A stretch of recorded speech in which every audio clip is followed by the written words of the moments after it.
Alors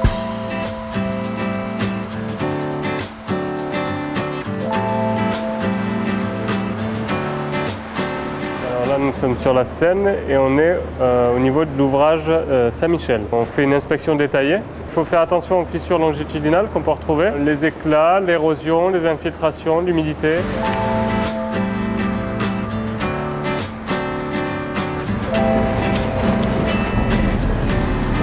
Le pont, il est un ouvrage mixte en béton armé et poutres métalliques à section variable. On va regarder l'état de la peinture, de la protection anti-corrosion. C'est normal, ce type de désordre, mais l'acier, il n'est pas attaqué. Entre les poutres 3 et 4, on va noter un nid de cailloux. Stop! Stop! Il y a juste l'évacuation des eaux. Et à gauche, qui est déboîté. Réserve corrosion du balancier inférieur. Le temps qu'on va replier le matériel, moi je serai dans la passerelle technique qui est sécurisée.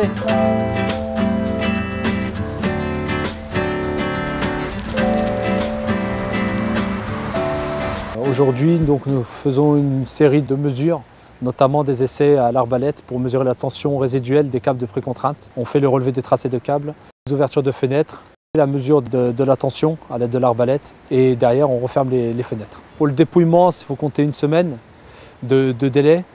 Sinon pour le recalcul de l'ouvrage, donc il y a la modélisation à faire. On n'a pas beaucoup de plans sur l'ouvrage, donc il y a un gros travail de modélisation et derrière de calcul. Au préalable, on a fait d'abord un repérage au ferroscan et au radar. On a récupéré aussi le coulis d'injection en fait, qui était dans la gaine pour pouvoir par la suite l'analyser. Après avoir ouvert justement la gaine métallique qui recouvre les fils, c'est justement pouvoir écarter ces fils pour pouvoir passer notre pièce. Et avec le vérin, on va venir tirer justement sur cette patte, sur le fil, pour pouvoir mesurer justement sa tension. 1,60, 1,80, 92. Tu remets en position pour un nouvel essai. On va tout nettoyer justement pour éviter de laisser des poussières.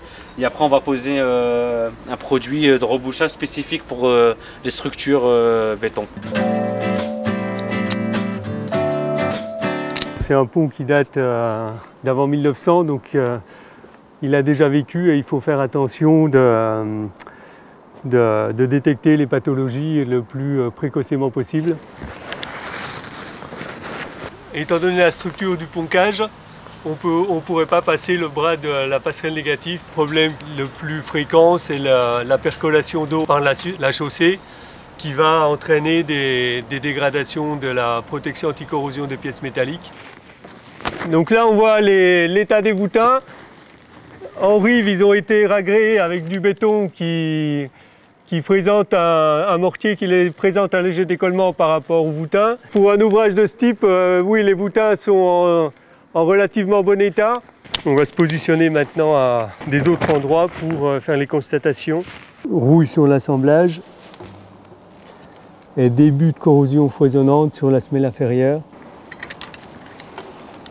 C'est surtout les assemblages qu'il faut vérifier et on voit que c'est un ouvrage qui est rifté, donc vérifier que les rivets, un, ne soient pas absents à ces niveaux-là et deux, ne soient pas corrodés.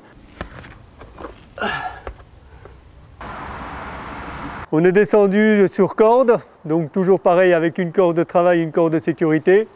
Et ensuite, là, on va le faire visuellement depuis la partie basse.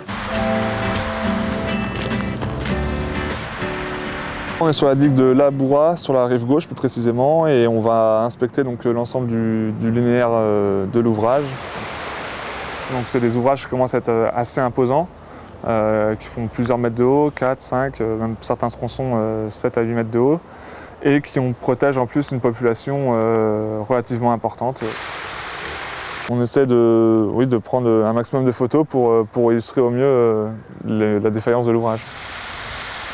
On est parti de cette zone-là, on a remonté tout le cours d'eau et là on est en train de tout remonter. Donc là on se situe à ce niveau-là, on a déjà fait à peu près on va dire 2 km de marche pour inspecter l'ensemble de l'ouvrage.